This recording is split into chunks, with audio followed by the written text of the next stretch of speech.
Practice Test 1. You will hear a number of different recordings, and you'll have to answer questions on what you will hear. There will be time for you to read the instructions and questions, and you will have a chance to check your work. All the recordings will be played once only. The test is in 4 sections. Write all of your answers on the test pages. At the end of the test, you will be given 10 minutes to transfer your answers to an answer sheet. Now turn to Section 1 on page 5.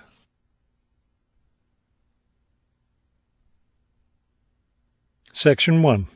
You will hear a man asking for information about language classes over the phone. First, you have some time to look at questions 1 to 4 on page 5.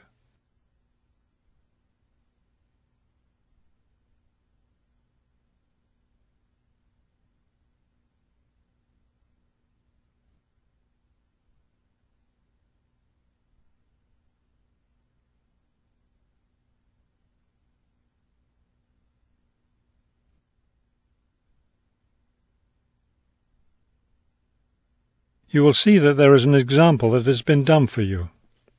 On this occasion only, the conversation relating to this will be played first.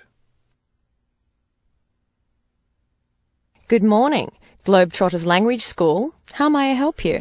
Yes, I was wondering if you could give me some information on language classes. The woman answers the phone. Globetrotters Language School. So the word Globetrotters has been written at the top of the form. Now we shall begin. You should answer the questions as you listen, because you will not hear the recording a second time. Listen carefully and answer questions 1 to 4. Good morning, Globetrotters Language School. How may I help you? Yes, I was wondering if you could give me some information on language classes. Certainly. What language are you interested in studying? Well, that's the thing. I'm interested in learning Japanese, but I'd also like to improve my Chinese. I don't know which to study right now. Maybe the class schedule will help you decide. Did you want to study in the morning, afternoon, or evening?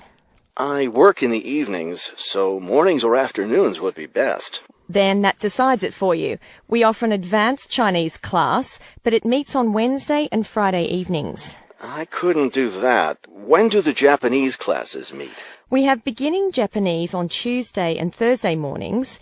No, wait, that's intermediate Japanese. Which level do you want? Advanced? No, beginning. Definitely. I know some Chinese and some French, but I'm a real beginner with Japanese. Well then, are you free Monday, Wednesday and Friday mornings? That's when the beginning Japanese classes meet. We also have intermediate French on Friday mornings. I could do those mornings, but I'd prefer afternoon. Don't you have anything in the afternoon? We have intermediate Japanese class on Wednesday and Friday afternoons. I really need a beginner class, so I'll take the morning Japanese class. Could you give me an idea of the cost? What would be the tuition for the Japanese class? Before you hear the rest of the conversation, you have some time to look at questions 5 to 10 on page 5.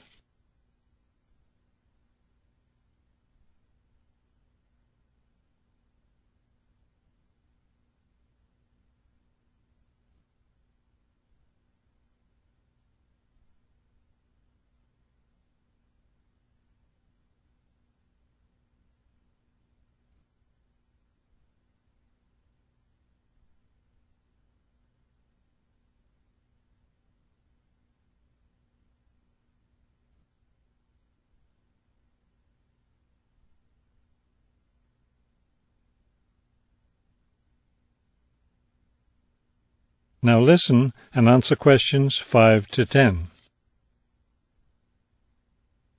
The beginning level classes meet 3 times a week, so they cost a bit more than the other levels. For a 6-week course, the cost would be $575. That's a bit steep. If it's hard for you to pay that much, you could sign up for just 4 weeks of class and pay $410, or you could pay for 1 week at a time at $125 a week. That comes out to be much more expensive once you add up all the weeks. That's true. You can save money by registering for 2 levels together. For example, pay for your beginning and intermediate classes now, and you'll get 12 weeks of class for just $1,050. That's not a bad deal, but I can't come up with that much money at once. I'll just pay for the 6-week course. Fine. That class begins next week, so you need to register right away. Can't I register over the phone? No, I'm sorry. We don't take phone registrations. What you'll need to do is visit the school office today or tomorrow. Bring a cheque for the tuition and a photo ID. Is that all? Yes, we'll give you a registration form to complete, or you can save time by visiting our website and downloading the form there. Complete it and bring it into the office with your cheque. Great. I'll stop by this afternoon. Fine. When you arrive, ask for Mr. Lindsay. He's in charge of student registration. I'm sorry, Mr. Who? Mr. Lindsay, spelled Lindsay. Thank you for your help. Thank you. We'll look forward to seeing you in class. That is the end of section 1. You now have half a minute to check your answers.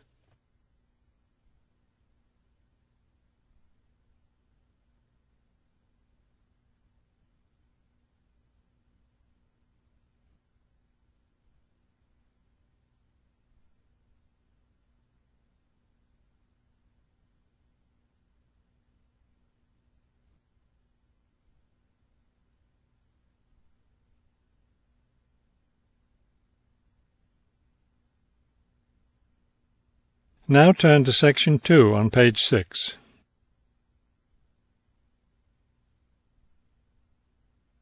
Section 2.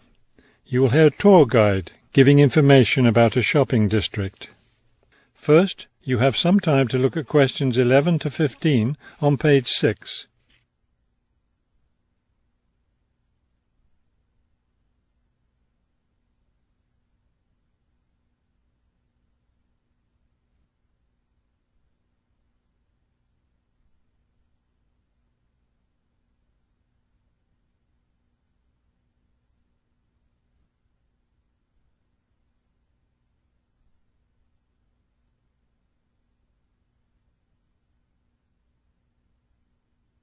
As you listen to the first part of the talk, answer questions 11 to 15. This afternoon, we'll visit the city's shopping district. Several blocks in the area are closed to car traffic, and I know you'll enjoy walking around there. I'd like to give you an overview of the district now, since you'll be on your own once we get there. You'll see on this map here that the shopping district consists of 2 streets, Pear Street, which runs north and south, and Cherry Street, which crosses Pear Street right here. Let's start our tour here on Pear Street, where the star is. This star marks the Harbor View bookstore. It's very popular among locals as well as tourists. You can buy a range of books of local interest, as well as a variety of magazines and newspapers. It's directly across the street from the city library, which is also worth a visit. It's in one of the oldest buildings in the city and contains, among other things, an interesting collection of rare books. Now, moving up Pear from the bookstore toward Cherry, the next building on the left is the Pear Cafe. You'll notice it's right on the corner of Pear and Cherry Streets. It's a great place to relax while enjoying a delicious cup of coffee or tea. You can talk with friends or read quietly. They have a variety of books and magazines available. From the windows of the cafe, you can look right across Cherry Street for a lovely view of city gardens. It's a rather small garden, but it contains a variety of exotic plants and flowers. Let's leave the cafe and cross Pear Street. On the opposite corner, we're at Caldwell's clothing store, which you might also want to visit. They sell both men's and women's fashions from countries around the world. Continuing down Cherry Street, The next building on the right, after Caldwell's, is the souvenir shop. Stop in here to get maps and books about the local area, as well as T-shirts and postcards with pictures of the city. Now, we cross Cherry Street, and we're at the Art Gallery, one building down from the corner. Here you can see, and of course purchase, many fine paintings and sculptures by local artists. Let's keep going down Cherry Street toward the harbor. On the left, right after the gallery, is Harbor Park.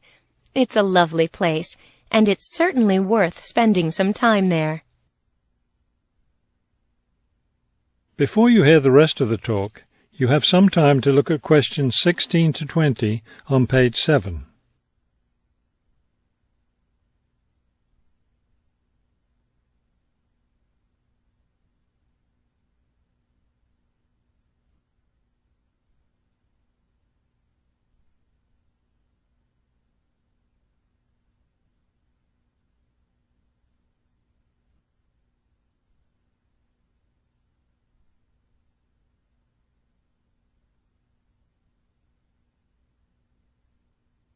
Now listen and answer questions 16 to 20. Harbor Park was built on land donated to the city by Captain Jones, a lifelong resident of this city. Captain Jones designed the park himself, and it was built in 1876. Exactly in the center of the park, a statue of Captain Jones was erected, and it's still standing there today. It shows Captain Jones on the bow of his ship. After viewing the statue, you can follow the path that goes through the woods just behind. It will lead you to a lovely garden, in the middle of which is a fountain. This is a nice place to enjoy a few quiet moments. If you still feel like walking, continue on to the far end of the garden. There, you'll find a wooden staircase, which will take you down to the harbor. You might enjoy the view of the boats from there.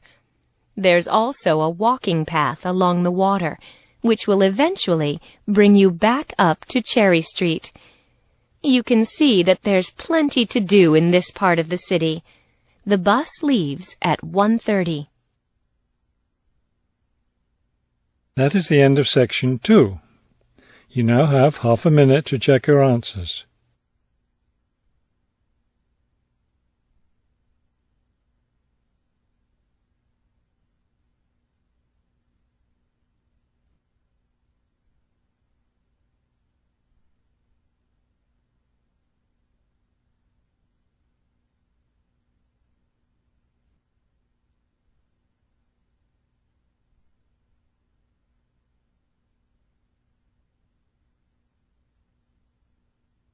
Now turn to section 3 on page 7.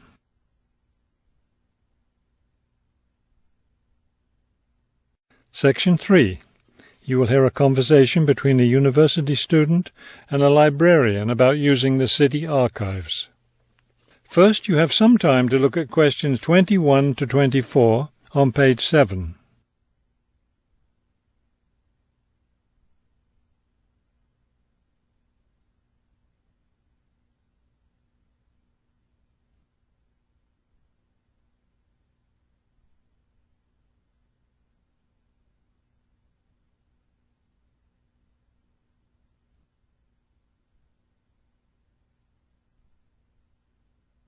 As you listen to the first part of the conversation, answer questions 21 to 24. Hello. I was wondering if you could give me some information about using the archives? I'd be happy to. Are you a resident of the city? Actually, I live just outside the city, but I study at the university downtown. That's fine. All you need to do is show your university identification card, and you can use the archives at no charge, as long as your ID card is current, of course. Yes, it's valid. So I don't have to pay anything? No, city residents pay an annual fee, but students can use the archives for free. Everyone else needs to get special permission from the director, but that doesn't apply to you, of course. Oh, good. I was also wondering about the schedule. I have classes every day, Monday through Friday, and I also have a part-time job, so I could really only use the archives on weekends. That's not a problem at all. We're open all weekend. Actually, the only day we're closed is Monday, so you can come any day, Tuesday through Sunday. Are you open in the evenings? Yes, we're open from 9:30 in the morning until 8:30 in the evening. That will fit my schedule well.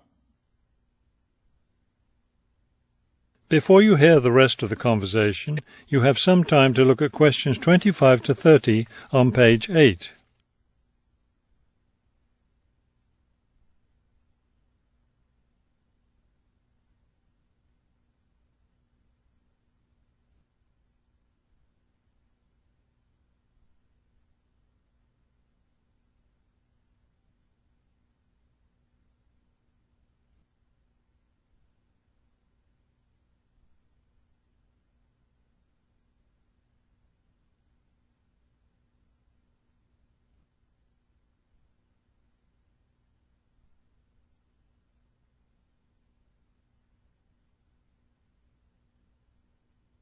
Now listen and answer questions 25 to 30.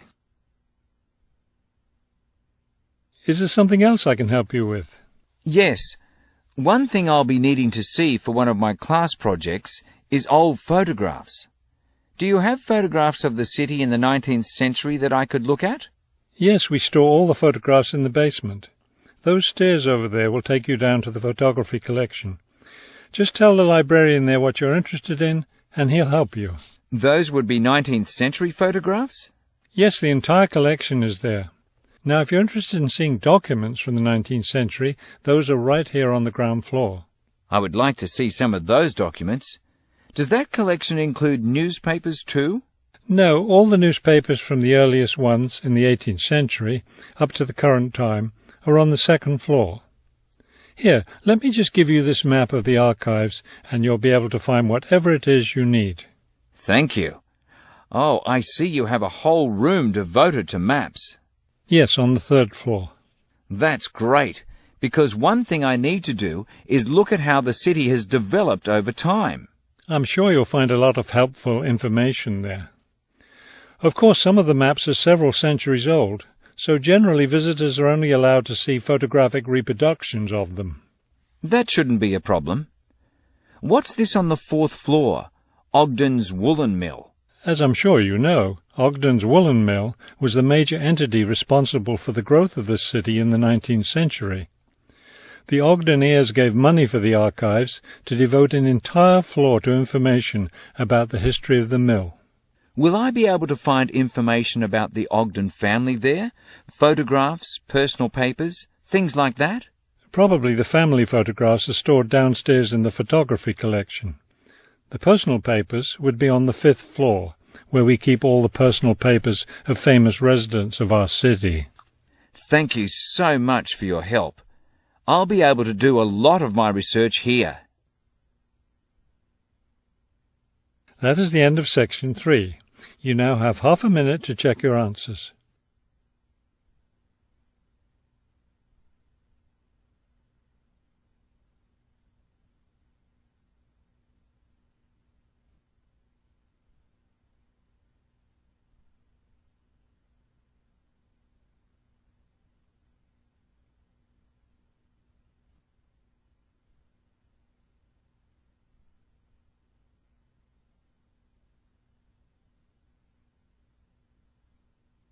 Now turn to section 4 on page 8.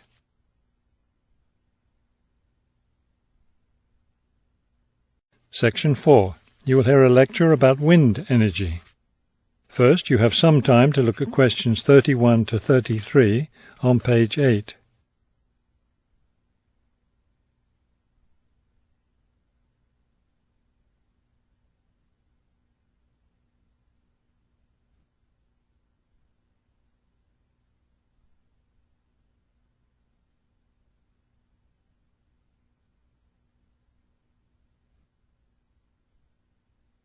Now listen carefully and answer questions 31 to 33. With the rising cost of fossil fuels, there's a great deal of interest these days in developing alternative sources of energy. Today, I'd like to talk about one of these, wind power. In the past couple of decades, there's been an upsurge of interest in using the wind as a source of energy, but the idea isn't new at all. People have been harnessing the power of the wind for centuries, ever since ancient peoples first used sailboats. In ancient China, farmers used a rudimentary sort of windmill to pump water. Wind power was used in other parts of the ancient world as well. In Persia, for example, farmers used wind-powered mills to grind their grain. During the Middle Ages, in the Netherlands, people went back to the ancient idea of using the power of the wind to move water. They used windmills to drain lakes, thereby creating more land for farming. Before you hear the rest of the talk, you have some time to look at questions 34 to 40 on page 9.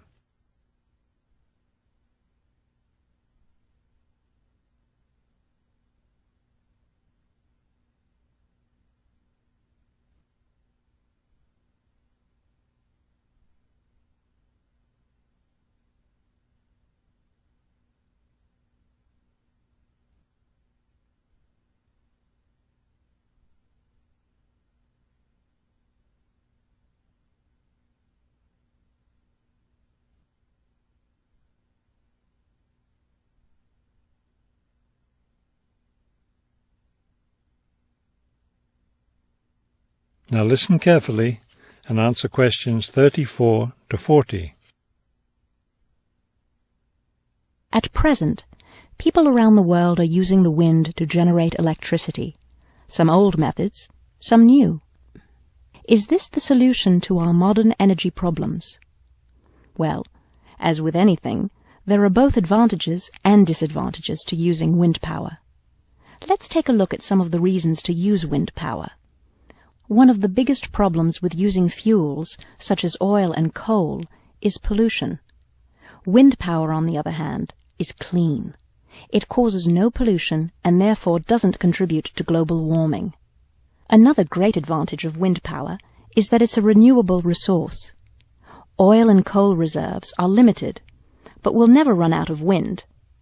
Economics is another reason to use wind power.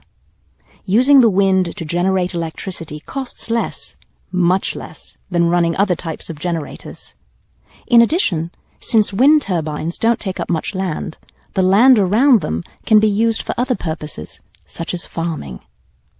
There are disadvantages, however. Even though generating electricity with wind is relatively inexpensive, the technology isn't cheap. The initial costs of setting up wind turbines can be quite high. Another issue is reliability. Wind doesn't blow at a constant strength. Therefore, at times, a lot of electricity can be produced, while at others there may be little or none. Wind turbines usually have to be located in rural areas where the land is open. Their distance from cities, where the most electricity is needed, is another issue. Although wind is considered to be a clean source of energy, wind turbines cause their own sort of pollution. Wind turbines are usually placed in high, open areas where they're easy to be seen. Rural residents often feel that the beautiful local scenery is spoiled by the sight of the wind turbines. In addition, wind turbines aren't quiet. In fact, one wind turbine can produce as much noise as a car traveling at highway speeds. That is the end of section 4. You now have half a minute to check your answers.